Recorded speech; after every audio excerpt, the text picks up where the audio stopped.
What's going on, everybody? It's Geoff Grammer with the ABQJournal, and we are at the Thomas Mack Center in Las Vegas, Nevada for the quarterfinal rounds of the Mountain West tournament.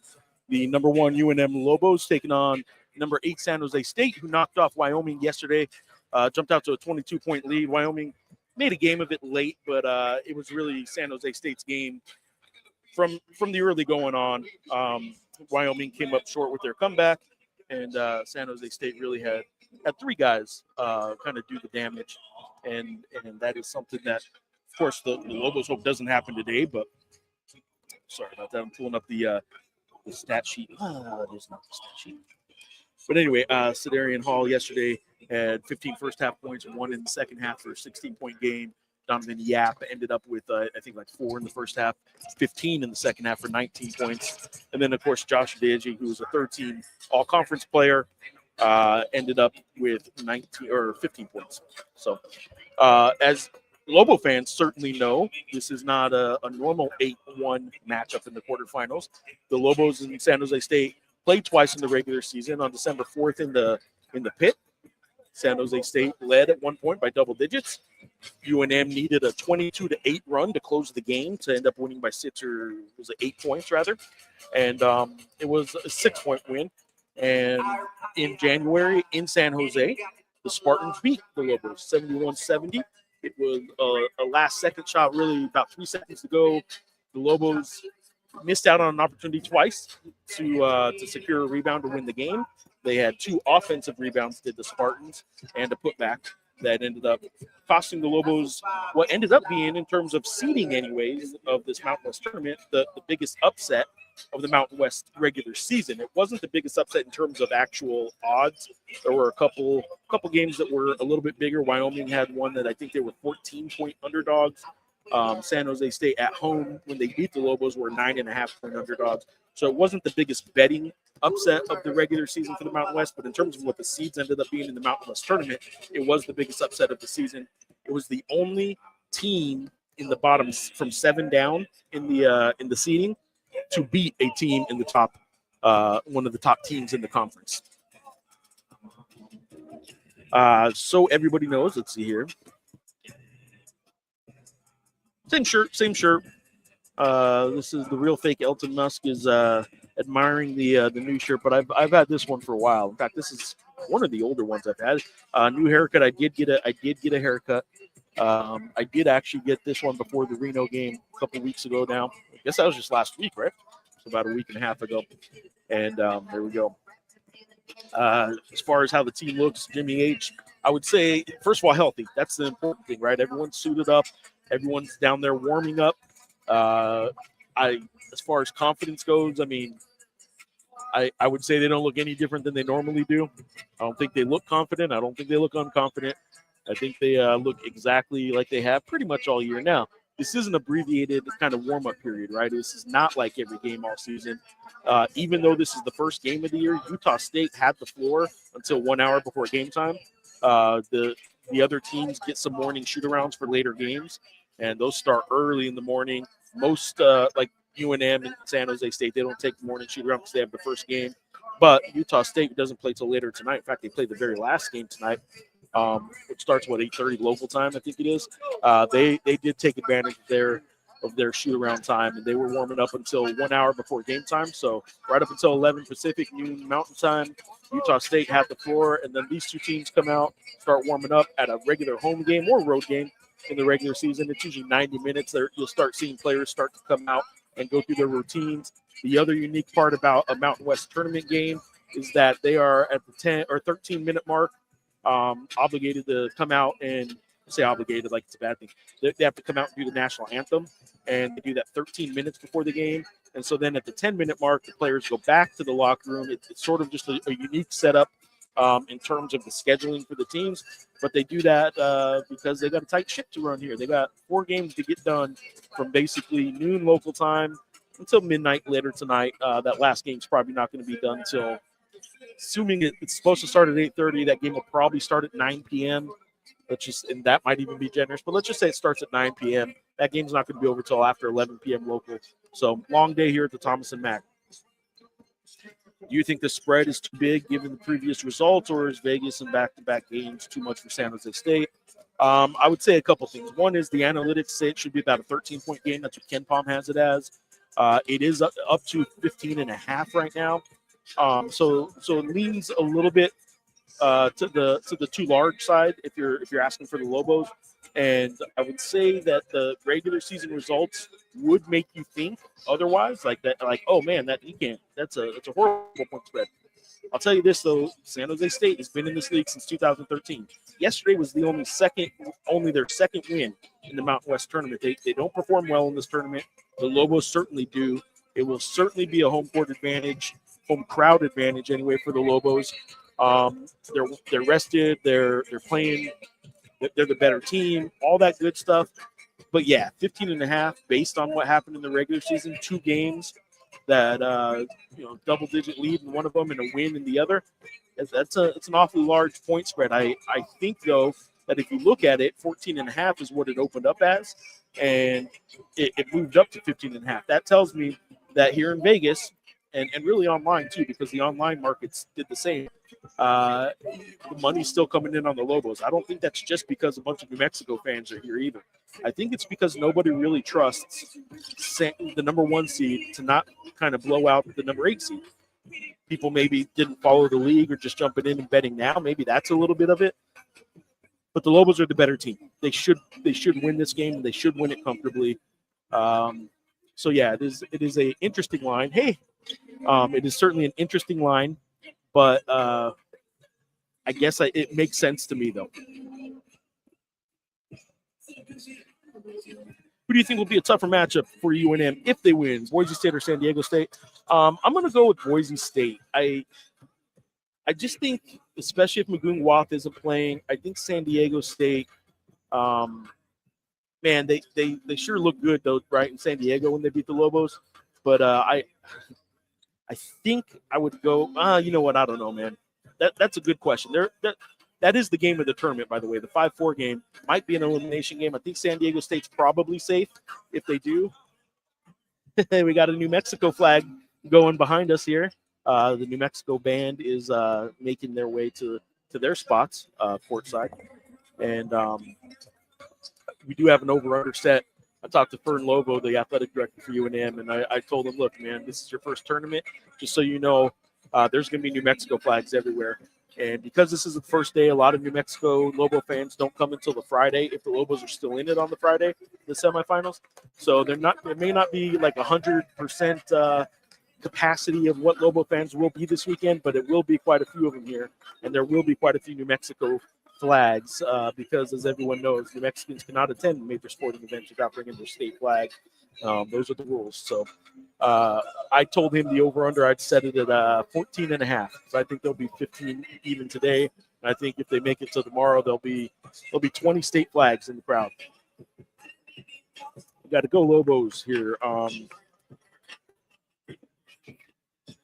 We got here John Romero. Hey, GG, we need to squash the pesky pest San Jose State early today. Hope you have an awesome work week in Vegas. You are my Jim Murray, as I grew up at the LA Times sports page. I appreciate that. I have to question your sanity. I would never compare myself to anything even in the same ballpark as Jim Murray. He is great, but I appreciate you saying that. The kind words are always appreciated. Lobo Fish, got to go Lobos going on YouTube. Jimmy H. Did they catch that guy yet, Jeff? I don't know what guy they're catching. Who does Team Coin have? Team Coin has nothing. We don't do the Team Coin for the tournament, and frankly, every single year people ask me why, and I don't have a great answer. So I think it's because I'm just sick of being beat by the time we get to the tournament that I just kind of let it go. So Royce back in third on YouTube. Will Alan Huss be the next Lobo coach after Patino leaves? I certainly hope if and when Patino leaves, Alan Huss gets a call and gets an honest shot at this thing, man. He's a great guy. He does have the connections. He's doing great things at High Point. But as of right now, Richard Patino is the coach of the Lobos. So it's the speculation game that I just generally try not to play too much. The New Mexico Sky Shots on X saying, are there there are more Lobo fans there than than San Jose State usually has for home games? Yes, absolutely there are. My colleague, what's up, man? Hello from everyone here at the Journal Newsroom. Well, hello to everyone at the Journal Newsroom. I appreciate whoever is tuning in and watching. Now is a great time to remind everybody watching that you can follow all the coverage on ABQJournal.com. You could also help local journalism by subscribing. ABQJournal.com/subscribe will get you to our subscription page a lot quicker. You can subscribe to the digital product. We got a lot of Lobo fans already kind of going crazy. They're starting to file in, but they're making their noise heard already. There's the band over there with some New Mexico flags already. Got San Jose State warming up here in front of me. So yes, support local journalism. Help us continue covering things like the Mountain West tournament, road games for Lobo basketball. I'll add this, man. Lucas Pierman, our sports editor / managing editor / whatever else he does, posts every week on social media on X a list of, oh, you know what? Hold on, time out. You see that right over there, everybody? Taking off his jacket, getting warmed up. The one and only Jack Pitino is about to put up some shots here in the Thomas Mack Center, and that's really all anybody came to see. Jack Pitino with the three. It's up and just missed the rim. But nevertheless, everyone's here to see Jack. Anyway, Lucas Pierman puts up the top 10 list for engagement every week, the stories that people spent the most time with on our website. And this past week, it was 5 Lobo basketball stories. Top 10 stories of the Albuquerque Journal website in the last week.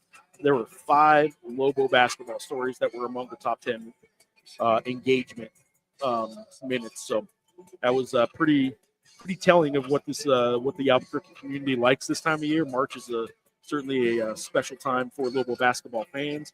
Not everybody's into it, but man, the ones who are, they make a go of this every year, man. There's probably gonna be 7,000-8,000 fans out here if they make it to tomorrow in the semifinals. Probably 7,000 or 8,000, and it's gonna be a lot of New Mexico flags. I've seen 6 so far. The guy that cut my hair, they've not caught him yet, Jimmy. They have not caught him yet. I will let you know when they do.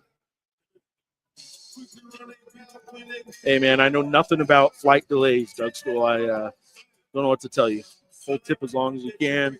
I came in on Tuesday just to make sure I wouldn't have any flight delays. Just saw you get props from Gloria Navarez. That's right, you're big time, Jeff. I don't know about big time, but the commissioner did come by and say what's up to me. Jason Paul, if UNM were to lose today for some unexpected reason, do you believe they'll still make March Madness? I do. I don't think the bubble is strong enough to knock a team that is projected right now in the 8-9 line.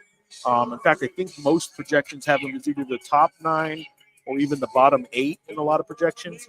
I don't see that dropping all the way down to the 12 spot. You have to remember there have to be teams that, as of right now, don't have a better resume, that somehow in the next 3 days all have to get better resumes. Not everyone's going to win in their conference tournaments, so not all of them are going to be able to get big quad 1 wins to pass the Lobos. So, yeah, I think the Lobos are comfortably in. Utah State is comfortably in. And even though this San Jose State loss would be a bad one in terms of metrics, I don't see the Lobos dropping all the way out of the tournament. I believe they are comfortably in. Jack seems to be the best from the post mid-range. I would agree with you there. I will say this. Jack, earlier this year, knocked down a step-back 3 in his 10-year-old, 10 and under or whatever, youth game, and he hit a step-back 3 to force overtime. And I will tell you this. It is now 11:30. Because I'm on press row, I'm going to have to wrap things up because the CBS broadcast window starts a half hour before the game. And I am obligated, if I'm going to be going live as I am right now, to sign off. I did not know that before today. So I will tell you now that I'm going to do a quick run through these last questions and sign off because it is in the CBS broadcast window now, and I got to sign off. Security participants advance in the 2025 Credit Union 1 Mountain West Basketball Championships. Appreciate that. Real quick, the starters for today's game: San Jose State, Donovan Yap, Terrell Davis, Zedarian Hall, Josh Udeze, and Robert Viola. That is as expected. Interestingly enough, they got 2 players from England, one from London, one from Leeds, England, who are starting for San Jose State, which is certainly interesting. And the usual starting lineup for the UNM Lobos: Donovan Dent, True Washington, Philip Borovichinin, and Mustafa Mzil to go along with Melly Jr. Joseph, of course, at the center spot.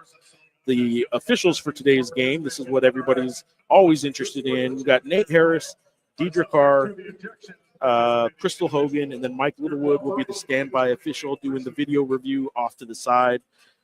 Thank you for doing these pregame YouTube shows. I really enjoy the feed and everyone's comments. Local Nation is truly a community. I agree with that 100%. Where's Sean Ryder? Sean Ryder is probably at a football practice right now.